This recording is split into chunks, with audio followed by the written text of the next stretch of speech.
అమెరికాలో చిందరవందరగున్న మీ ఇంటికి హ్యాండీమ్యాన్ క్లీనింగ్ ప్లంబింగ్ సర్వీసెస్ కోసం కాంటాక్ట్ ఇన్స్టా సర్వీస్. యుఎస్ లో ఎక్కడైనా ఎప్పుడైనా for instant booking visit instaservice.com.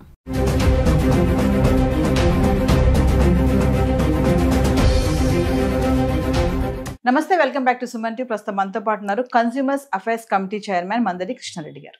నమస్తే సార్. నమస్తే అమ్మా. సార్, డొనాల్డ్ ట్రంప్ విషయానికి వస్తే అంటే ఇప్పటి వరకు ఒక ఎత్తు, ఇప్పుడు ఏంటంటే అమెరికాలో సెటిల్ అవ్వడానికి పెళ్లిని ఒక వేగా చూసుకునే వాళ్ళందరికీ కూడా ట్రంప్ చెక్ పెట్టేశాడు అనుకోవాలి. ఇల్లీగల్ ఇమిగ్రెంట్సే కానీ, పార్ట్ టైం జాబ్స్ చేయొద్దు అన్నాడు, బర్త్ రేట్ సిటిజన్షిప్ కానీ చాలా తీసుకొచ్చాడు ఎగ్జిక్యూటివ్ ఆర్డర్స్. ఇప్పుడు మళ్ళీ స్టూడెంట్స్ కూడా అటాక్ చేశారు.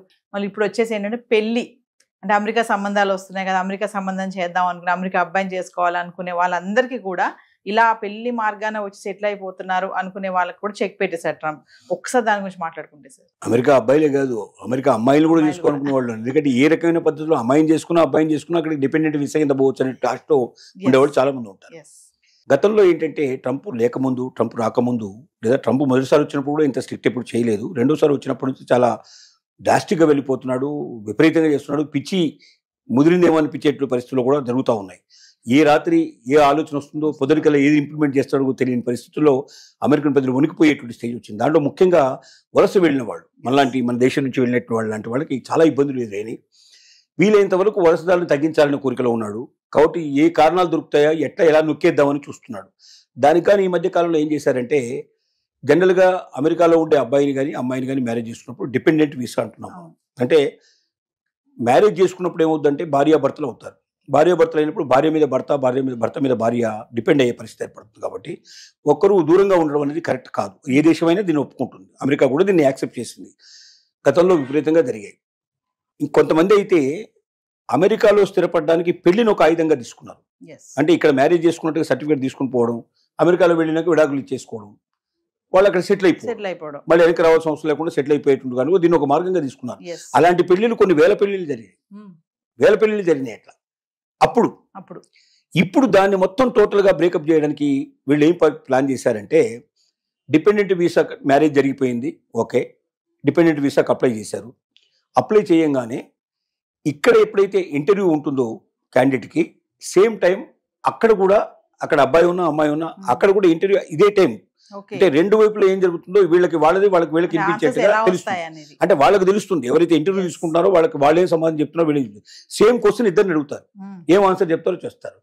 ఆన్సర్లో తేడా వస్తే ఇది కరెక్ట్ కాదు, ఇది ఏదో డూప్లికేట్ మ్యారేజ్, ఇది ఒరిజినల్ మ్యారేజ్ కాదని చెప్పి కొట్టేసేసి ఇమీడియట్ డిపెండెంట్ వీసా లేదని చెప్పి క్యాన్సిల్ చేస్తున్నారు.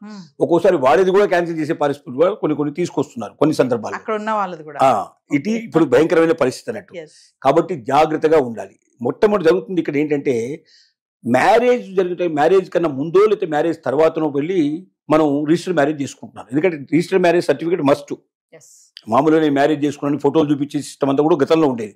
ఆ తర్వాత ఒక కాలం వచ్చిన తర్వాత దాన్ని అమెరికా ఒప్పుకోలేదు. వెస్ట్రన్ కంట్రీస్లో అంతా కూడా you must have the certificate, registration certificate కావాలి కంపల్సరీ, కానీ కండిషన్ పెట్టారు. ఇప్పుడు రిజిస్టర్డ్ మ్యారేజ్ సర్టిఫికేట్ కావాలి. రిజిస్టర్డ్ మ్యారేజ్ సర్టిఫికేట్ కావాలంటే మ్యారేజ్ కన్నా ముందన్నా వీళ్ళు చేసుకోవాలి, మ్యారేజ్ తర్వాతనే చేసుకోవాలి. అదే రోజు అంటే చాలా కష్టం. మన సిస్టంలో ఎలా ఉంటాయంటే, పెళ్లి కాగానే వెంటనే 2 రోజులు 3 రోజులు బయటకు పోకూడదని ఇట్లాంటి కొన్ని కండిషన్స్ ఉంటాయి. మరి కొత్త పెళ్లి కొడుకు పెద్ద కొడుకు 1 గంటలోనే బయటకు పోయి రిజిస్ట్రేషన్ మ్యారేజ్ చేసుకోవడం కష్టం. తర్వాత మన మ్యారేజ్ తంతు చాలా గంటలు గడిచే అవకాశం ఉంది. కొన్ని బ్రాహ్మణ్స్ మ్యారేజెస్ అయితే 4-5 గంటలు కనీసం జరుగుతూ ఉంటాయి. అంటే ఒక్కొక్క దాంట్లో ఒక రకమైన పద్ధతులు, ఒక కస్టమ్స్ ఉంటాయి మనకు. దాని ప్రకారం మ్యారేజ్ అనేది ఒక డే మొత్తం కంప్లీట్ ప్రాసెస్ నడుస్తుంది మనకు. ఈ ప్రాసెస్ అంతా లోపల ఆ రోజు వెళ్ళి వాళ్ళు చేసుకోవడం కష్టం. కాబట్టి 2 days 3 days 4 days పైన ఒక 1 week తర్వాతనో, కొంతమంది 1 month తర్వాతనో మరి మ్యారేజ్ సర్టిఫికేట్ తీసుకొస్తారు. అంటే అక్కడ కూడా అప్లై చేసుకోవాలి. దాని డేట్ లాగానే వీళ్ళని సాక్షులు తీసుకెళ్ళాలి, సంతకాలు పెట్టాలి, దండలు మార్చుకుంటారు, సర్టిఫికేట్ తీసుకొని వచ్చేస్తారు.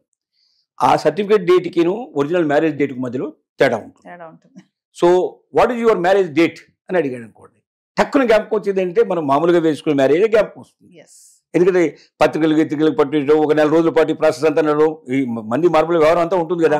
సో జనరల్గా జ్ఞాపకం ఉండేది సర్టిఫికేట్ డేట్ మనకు కావాలి. ఎందుకంటే సర్టిఫికేట్ దేనికోసం అంటే అమెరికా పోవడానికి సర్టిఫికేట్ కోసం మనం తెచ్చుకున్నాం. కానీ సహజంగా చెప్పేది అంటే మ్యారేజ్ డేట్ చెప్పేస్తారు. చెప్పంగానే ఏమవుతుందంటే క్యాన్సిల్ చేసే అవకాశాలు ఉన్నాయి.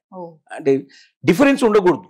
మనకు ప్రొడ్యూస్ చేసినటువంటి డాక్యుమెంట్స్లో ఉండేటువంటి డేట్స్ కానీ, వ్యవహారం కానీ, మనీ కానీ ఏదైనా సరే వాళ్ళు అడిగిన ఫిగర్కి ఈ ఫిగర్కి మధ్యలో డిఫరెన్స్ రాకూడదు. అలాగే హస్బెండ్ ఒకటి వైఫ్ ఒకటి చెప్పినా కూడా క్యాన్సిల్ చేసే అవకాశాలు ఉన్నాయి. అంటే ఒక ప్రమాదంలో పడే పరిస్థితి గతంలో ఉన్నంత సులభంగా ఇప్పుడు లేదు. దీనికి కూడా మనం చాలా ముందు ప్రాక్టీస్ చేయాలి. అంటే ఇద్దరు ప్రాక్టీస్ చేసుకోవాలి. ఏం అడుగుతారు, మనం డాక్యుమెంట్స్ ఏం పెడుతున్నాం, ఆ డాక్యుమెంట్లో ఫిగర్స్ ఏంటని 1కి 100 సార్లు అనుకోవాలి. మ్యారేజ్ డేట్ ఇది కాదు, రిజిస్ట్రేషన్ సర్టిఫికేట్ డేటే మ్యారేజ్ డేటు, కాబట్టి సర్టిఫికేట్ డేటే జ్ఞాపకం పెట్టుకోవాలి.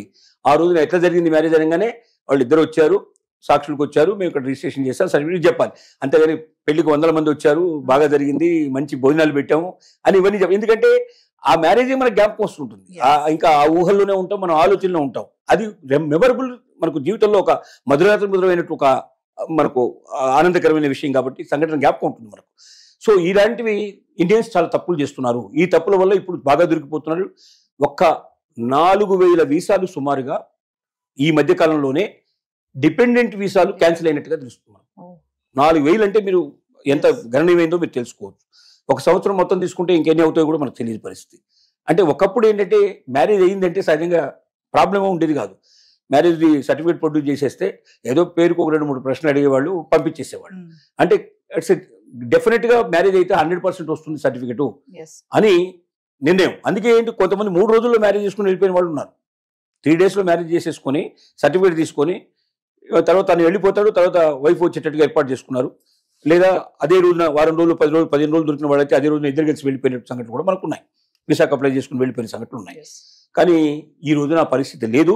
ఈ సిచ్యువేషన్ ఒకటి. ఇంకో రెండోది ఏంటంటే, డిపెండెంట్ వీసా వాళ్ళు ఎవరు కూడా వారు జాబ్ చేయడానికి వీల్లేదు.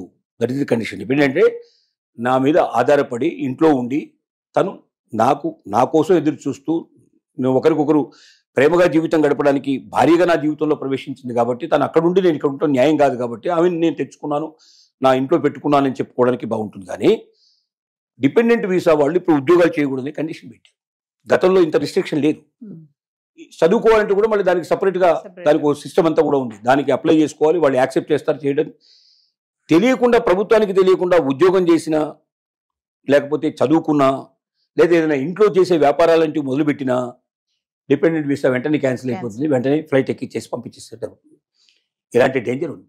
కాబట్టి దీన్ని దృష్టిలో పెట్టుకుని ఇకపైన భవిష్యత్తు లోపల మ్యారేజ్ అయితే నేను అమెరికా వెళ్ళిపోయినట్టు అనుకునే వాళ్ళది లేదు. కాబట్టి పెళ్లికి కూడా చాలా జాగ్రత్త పడాల్సి వస్తుంది. సపోజ్ వాడు తప్పు చెప్పారనుకోండి, మళ్ళీ నెక్స్ట్ వీసాకి 6 నెలలు, సంవత్సరం టైం తీసుకుంటుంది. అప్పటిదాకా మళ్ళీ అప్లై చేసుకునే అవకాశం లేదు. అంటే సంవత్సరం కాదు దూరంగా ఉండాల్సిన పరిస్థితి ఏర్పడుతుంది. పెళ్ళై కొత్త దంపతులు దూరంగా ఉండటం అనేది అభిలషణీయం కాదు. ఎందుకంటే ఆ కొత్త రోజులు, ఆ కొత్త రోజుల్లో ఉండేటువంటి ఆనందం, సంతోషం తర్వాత ఉండదు. వాస్తవం చెప్పాలంటే అవే ఎప్పటికీ జ్ఞాపకం ఉండేవి. ఎప్పటికీ అసలు నిజంగా వివాహ బంధాన్ని నడిపించే రోజులు కూడా ఆ బిగినింగ్ డేసే.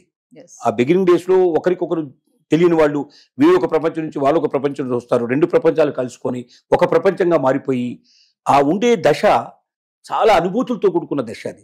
కాబట్టి కొత్త రోజులు, కొత్త మోజులు అనేవి తర్వాత రావు. అవి జీవితంలో కురబడితే జీవితం అంతా ఒక రకంగా చప్పగా ఉండే అవకాశం ఉంటుంది. కాబట్టి మీరు ఖచ్చితంగా 100% అమెరికా వెళ్తారన్న నమ్మకంతో మాత్రం ఇవాళ మ్యారేజ్ చేసుకునే పరిస్థితి లేదు. అలా వెళ్ళాలి అంటే ఒక సుదీర్ఘమైనటువంటి ఎక్స్పీరియన్స్ కావాలి. ఇద్దరు కలిసి అనేక సార్లు మీరు ట్రయల్ వేసుకోవాలి, అనేక సార్లు ప్రాక్టీస్ చేయాలి. ఇవన్నీ చేసి గట్టిగా జ్ఞాపకం పెట్టుకుని తేడా లేకుండా చెప్పగలిగి అంత బాగా మీరు పర్ఫెక్ట్గా మీరు ప్రదర్శన చేయగలిగితేనే మీరు వెళ్ళగలుగుతారు. అక్కడికి వెళ్ళిన తర్వాత కూడా డిపెండెంట్ వీసా ఏవైతే రూల్స్ ఉన్నాయో రూల్స్ అన్ని అతిక్రమించకుండా పర్ఫెక్ట్గా ఉంటే మీకు జీవితం గడుస్తుంది. కానీ నేను పోవాలి, చదువుకోవాలి, నేను పోవాలి, ఉద్యోగం చేయాలని కోరికతో ఇంత ముందు గతంలో ఎప్పుడైతే డిపెండెన్స్ ఇస్తున్నారో ఇప్పుడు వాళ్ళందరూ కూడా అలాంటి మ్యారేజ్ చేసుకోకుండా ఇక్కడ ఉండటమే చాలా బెటరు. ఇక్కడ వాళ్ళని చేసుకోవడానికి ప్రయత్నం చేయడమే బెటర్. అంటే సార్ ఇప్పుడు ఇంత కఠినమైన నిర్ణయాలు తీసుకోవడానికి వలసదారులని ఆపడమేనా, అందుకోసమే అంటారా ఎక్కువ మంది అమెరికాకి రాకూడదు? ముందు ఏం చేయాలనుకుంటున్నాడంటే దీన్ని కరెక్షన్ అంటారు. కరెక్షన్ అంటే ఇంతకుముందు విచ్చలవిడిగా ఇతరులని అమెరికాలో ప్రవేశపెట్టారు. వలసవాదులు విపరీతంగా వచ్చారు. వలసవాదుల ప్రభావం అక్కడ ఉన్నటువంటి లోకల్ వాళ్ళ మీద కూడా పడింది. అసలు వీళ్ళు లేకపోతే అమెరికన్స్ బతకలేని పరిస్థితి వాళ్ళు ఏర్పడిన సిచ్యువేషన్. ప్రతి ఉద్యోగంలో, ప్రతి వ్యాపారంలో ఎక్కడ చూసినా సరే బయట నుంచి వచ్చినట్టు వాళ్ళే ఎక్కువగా ఉన్నారు. ఇప్పుడు అక్కడ లోకల్గా ఉన్న అమెరికన్స్ వాళ్ళు మేమే సెకండ్ సిటిజన్ అని ఫీలింగ్ అయ్యేటువంటి ఫీలింగ్స్ వచ్చాయి. మేమే ద్వితీయ పౌరులమేమో, మేమే అసలు ఈ బయట నుంచి వచ్చిన వాళ్ళే ఒరిజినల్ వాళ్ళేమో అనే పరిస్థితికి వచ్చింది అక్కడ. మన వాళ్ళైతే, తెలుగు వాళ్ళైతే అసోసియేషన్స్ ఒక్కొక్క ఊరికి 10 అసోసియేషన్స్ పెట్టేశారు. ఆట అని, తానా అని, ఈయనని, అదని రకరకాల పేర్లతో పెట్టేశారు. ఎందుకంటే మన వాళ్ళు ఒకరు వెళ్తే ఒక ఇంట్లో మూడు అసోసియేషన్స్ వచ్చే పరిస్థితి ఏర్పడింది. సో వీళ్ళంతా దేవాలయాలు కట్టేయడం, ఇక్కడ నుంచి వెళ్ళిన వాళ్ళు. అంటే ఏమైంది, వేరే దేశాల సంస్కృతి అమెరికాలో ఎక్కువగా ప్రజలు పరిస్థితి ఏర్పడింది. ఎక్కువగా వాళ్ళు అక్కడి పెళ్లిలు, ఆచారాలు, వ్యవహారాలు అన్ని అక్కడ ప్రదర్శించడం మొదలుపెట్టారు. సో అమెరికన్స్ అస్తిత్వం కోల్పోయే పరిస్థితి ఏర్పడింది. Americans Americans this is our country అని చెప్పుకునే పరిస్థితి తగ్గిపోయింది. కాబట్టి ఏమైందంటే తమ అస్తిత్వాన్ని కాపాడాలంటే ముందు బయట వాళ్ళందరినీ వీలైనంత వరకు తగ్గించేయాలి, బాగా స్ట్రిక్ట్ రూల్స్ పెట్టాలి.